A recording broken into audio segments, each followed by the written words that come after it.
They say the gut is the body's second brain, but what if it was also the key to our mood, energy, and longevity? Our next keynote speaker has unlocked one of the most fascinating connections in modern medicine: how the microbiome and hormones speak the same biological language. A double board-certified physician, nutrition expert, and best-selling author, she has become one of the most respected voices in integrative and functional medicine. Her mission? To help millions reclaim their energy, balance, and vitality, not through complexity, but through awareness of the body's own intelligence. Please welcome to the Zenos stage, doctor, scientist, and visionary in holistic health, Dr. Amy Shah. First of all, thanks, Dr. Vonda Wright. That was an amazing talk. All of the talks that have been going on this weekend have been transformational. I'll just tell you, the top of the top, my top colleagues have all been here, and I'm so grateful to be a part of it. Thank you for having me. First of all, I wanted to thank you, this country, the people, the food. Everything has been so amazing. I'm so grateful for all of you. One of the things I did before coming on stage is finding out, does this country have the same issues that America does around gut health? And so I kind of looked it up, and very interestingly, it has even a greater problem around gut health. So I'll be talking about fiber a lot, certain foods that we can be eating that can help your gut. And in Saudi Arabia, like America, most people, 90+% of people, are not eating the way they should eat to support what I'm about to talk to you about for the next 30 minutes, okay? We are not eating and supporting the very organs that are running our bodies, because we didn't know. When I was in medical school, we did not know about this gut-brain hormone connection. It was in the studies, there were studies about it, that in our gut there is immune system, there's hormones speaking, it's speaking to the brain, but it was not taught. And in our offices, we hardly ever talk about gut health. We hardly ever talk about the gut-brain hormone connection. And so today, that's what I'm going to cover. It's kind of the secrets that we should have learned in school, that I should have learned in medical school, that I should be telling my patients, but we still don't know this. So a lot of what you're going to hear today is going to be brand new. And actually, I do this talk for doctors, and often it's brand new to them as well. So I'm going to start with some sad news. We get 4,000 weeks of life, if we're lucky. And most of us here, including myself, are done with 2,000 of them. Think about that. You have 2,000 or less weeks of life. What are you going to do in your last 2,000 weeks that's going to make you the strongest, the happiest, the most motivated, the best sister, brother, colleague, boss? What are you going to do? What can we do to make sure that these last 2,000 weeks can be the best weeks of our life? Because most of us are already at this point, and that's not a lot of time. So what are we going to do to help make sure that these last 2,000 weeks are the best? That's why I'm here, because the gut-brain hormone connection, this new area that nobody really talks about, this is going to be your secret.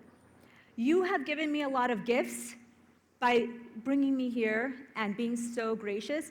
My gift to you is helping you understand this connection and telling you how to support it and how to strengthen it. So this last 2,000 weeks can be actually the best 2,000 weeks of your life.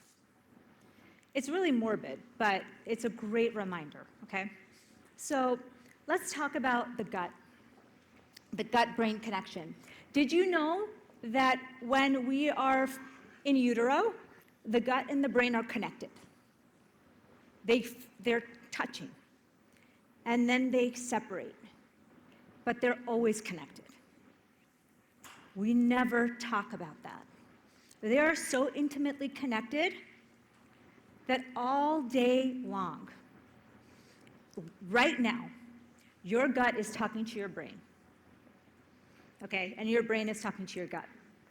And surprisingly, the gut talks more to the brain, and it's louder. 80% of our input into our brain is coming from the gut, and then 20% is going from the brain down to the body. So we've always thought our brain controls us, right? When we make decisions. But I'm here to tell you the opposite, that your gut is controlling what you're feeling, what you're craving, how your hormones are, how energetic or even athletic you are.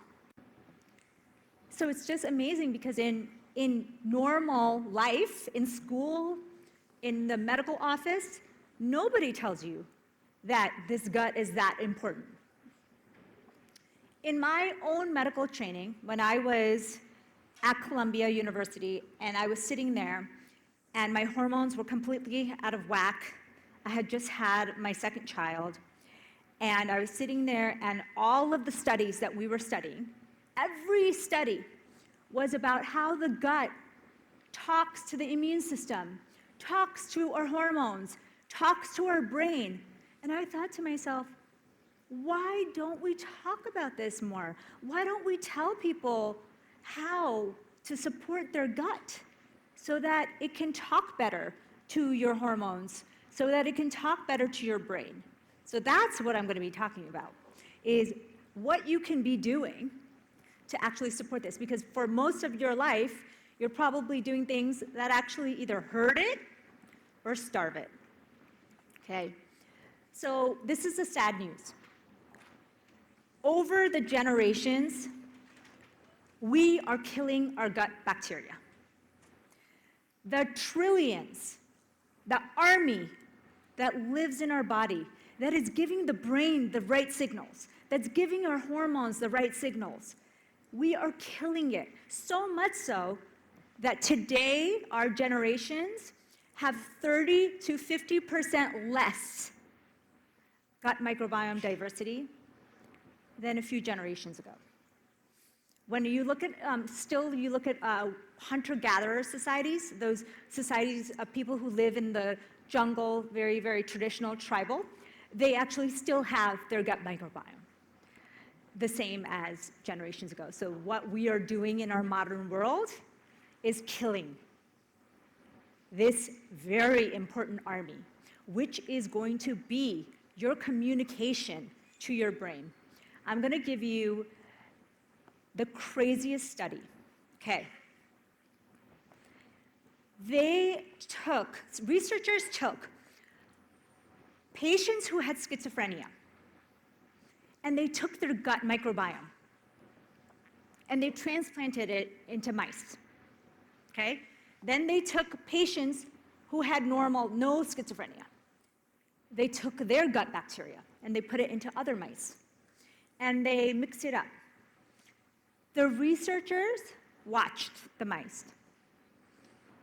They could tell 100% of the time which mice had gotten the bacteria from the patients with schizophrenia. Only the gut was transplanted, yet the entire mind and behavior changed. Can you imagine that your gut bacteria can change your brain so much so that you could even transplant a mental health disease? Isn't that so fascinating? And this is like, now we're doing research on depression, on ADHD, that if you transplant gut bacteria that's healthy into someone who has problems, you can cure them. because the gut is talking to the brain all the time. It's talking to your hormones and your immune system. And so when they looked at those mice who were acting like they had schizophrenia, they looked at their brains, and they found their brains had changed. They didn't transplant the brains, they only transplanted the gut bacteria. Yet that changed the entire system. Okay, that just tells you the power. Did you know that there's a company that actually sells the gut bacteria of elite athletes? It's fecal pills. And how desperately do you want to get better at tennis or pickleball? Because we know now that gut bacteria not only determines your mental health, but also your athleticism, also your personality, also your hormonal status. Another interesting study I want to share with you. There was a man in his early 20s, and he had a severe gut health problem. And he was getting fecal transplants. Fecal transplants is when you take the gut bacteria from another human and put it into yourself. He got it from his mom. And over about 3 or 4 times of getting the bacteria from his mother, he started to develop very strange symptoms. He started to develop hot flashes and night sweats. And they were like, what is going on? Because he had gotten the gut bacteria from his mom, who was going through menopause. This is the power of that gut microbiome in changing how you think, feel, and function. And I'm telling you, this is a gift to you because most of us, including myself in medical training, did not know this. And in fact, we don't know this so much that we don't take care of these trillions of organisms. We kill them every day. Antibiotics, over-sanitizing. We don't eat enough food to support them. So that's my next. Let's talk about solutions. So I've kind of painted a picture of how important it is to take care of these trillions of organisms that live inside of us. Some people say that we're not in control, that the gut microbiome is in control of us. Isn't that so interesting? And so what I want to teach you is that most of our population here in this country, all over the world, and definitely in the US, is living and eating in a way that damages and kills this very important part of our body. Cleaner is not always better. More bacteria is better when it comes to your microbiome. So how do you get that? Well, first of all, bacteria eat food. They actually have food preferences. They love food with fiber. And guess how much, what percentage of the US and Saudi population eats enough fiber to feed their gut? Anyone guess? 90% of people in the US and Saudi do not eat the minimum level of fiber, the minimum, to support this entire system. So when you're telling me you want to feel good, you want energy, you want good hormones, you want to be at your best peak self, but you're starving the system that determines that, that is our problem. We need to be eating. I have a mnemonic for you. I have a new book coming out. It's called Hormone Havoc. We talk about the gut-brain hormone connection. And we have this new mnemonic that is going to give everyone the framework. It's called 30-33. 30 grams of protein in your first meal. Okay, this will feed the gut bacteria, it keeps your cravings down, it keeps your level of protein up. 30 grams of protein in your first meal. The next 30 grams of fiber every day. What has fiber? Seeds, nuts, avocado, berries, whole grains. 30 grams of fiber a day. Less than 5% of the population is getting that amount. And probably some of us here. We are not eating enough fiber, and that is killing our gut bacteria. So the last 3, so it's 30, 33. 3 is 3 probiotic foods every day. So you're probably thinking, oh my gosh, what's a probiotic food? Yogurt, kimchi, sauerkraut. Every single culture in the entire world has fermented food in their culture. But we've forgotten it, right? We use refrigerators now. We don't need to prepare things in a fermented way to preserve them. So I want to have you go back to your roots, eat more fermented foods. Simplest things are things like yogurt, probiotic cottage cheese, raw apple cider vinegar, kimchi, sauerkraut, anything that has bacteria living inside of it can support our gut. The other thing I want you to do is very, very surprising. The gut bacteria love it when you move. And when you move, they dance. If you look under the microscope, they dance. And they produce these magical compounds. People in medicine call these magical compounds that the gut bacteria produce, called short-chain fatty acids. They go to your brain. They improve your brain health. They go all over your body, decrease inflammation.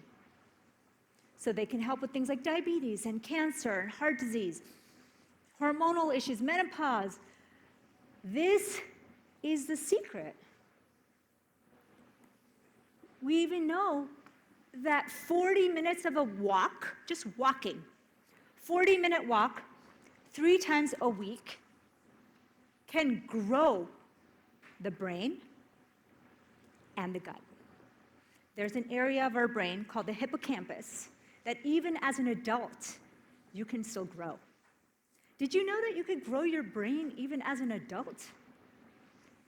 And when you grow your brain and you grow your gut, guess what happens? You feel happier. You feel more energized. Your hormones are more balanced. You feel like a better person. So when I'm telling you that this is going to be the best 2,000 weeks of your life, how do we do that? This is the secret. You now know that if you support your gut-brain connection through food, through exercise, and the third piece is mindset, that you can actually make this the best years of your life. And my points to you is that if you can get the nutrition better, like if you move from 10 grams of fiber a day, which is the average of everyone here in this room, in this country, in all the industrialized countries, and we move to closer to 30, which is the goal, you have tripled your fiber intake, and you will change your life. You can change the gut within 3 days. We have studies, a big study, very landmark paper in Nature, showed that they thought it was going to take 2 weeks for the gut to change when you start changing your diet. So you add more fiber, more probiotic foods, more protein. They found in 3 days, the entire gut had changed.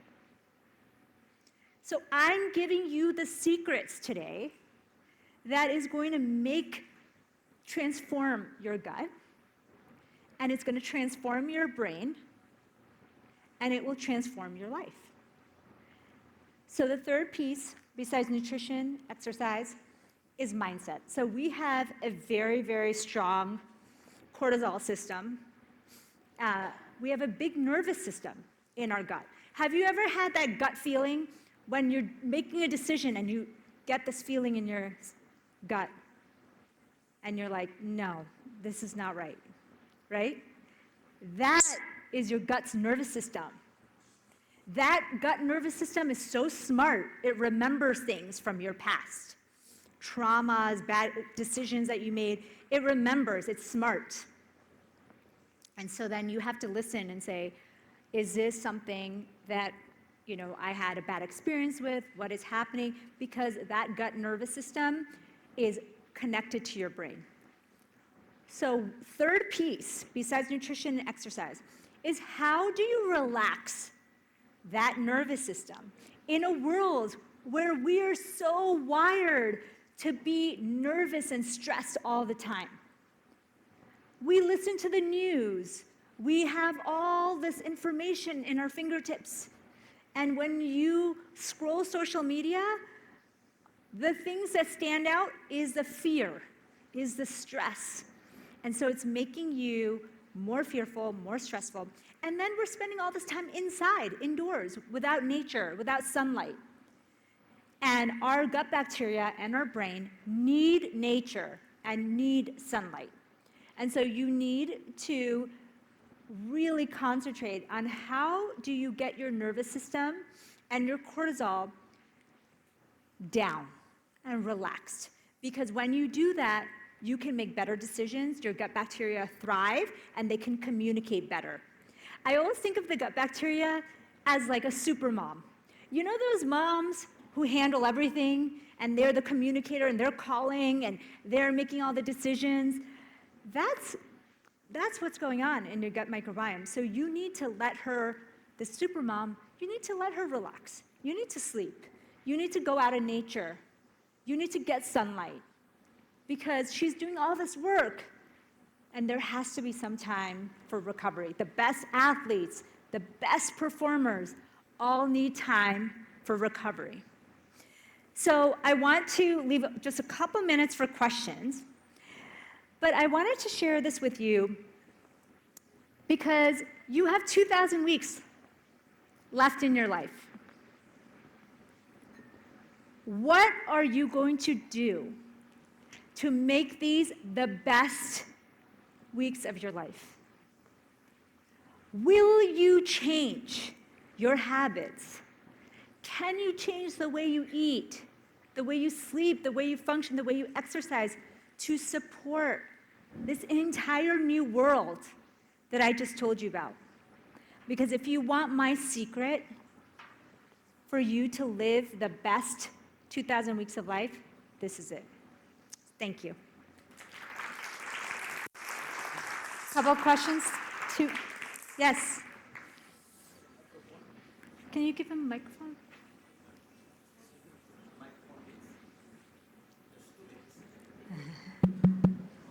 Thank you very much. Excellent presentation.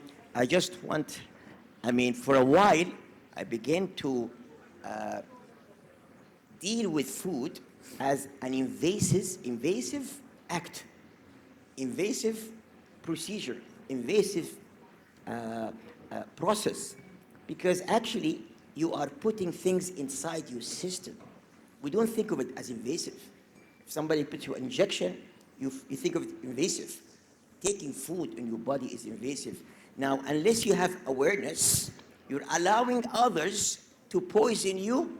And I can tell you right now, the problem is there are so many CEOs worldwide, they find that they can make more money out of our illness than our wellness. Mm-hmm. And unless you're aware, conscious, you're going to allow them for you to become another victim. So thank you very much for the presentation. The last thing is the Prophet Muhammad ﷺ said that the al-mi'da baytud da, the gut is the house of disease, and one of the ways to make it healthy is fasting.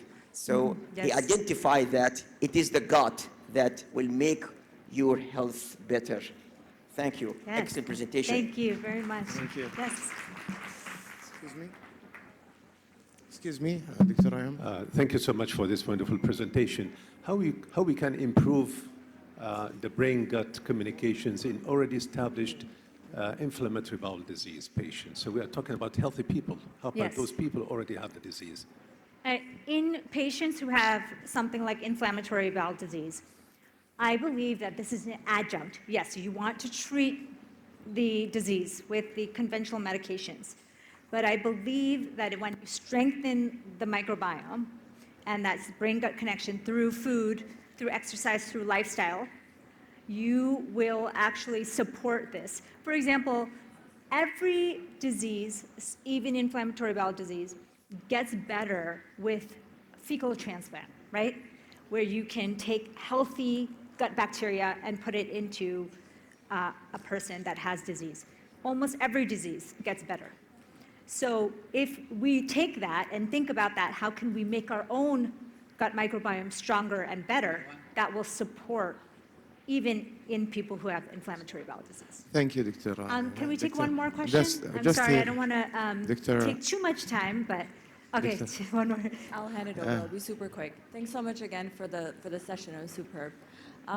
Is there a benefit in consuming a certain probiotic in the sense that is kefir better than kimchi or sauerkraut or something of that sort? So there's no there's no one probiotic that, at least at this time in 2025, that is considered elite out of all of them. The reason I'm talking about probiotic foods so much is that we know it's very reliable.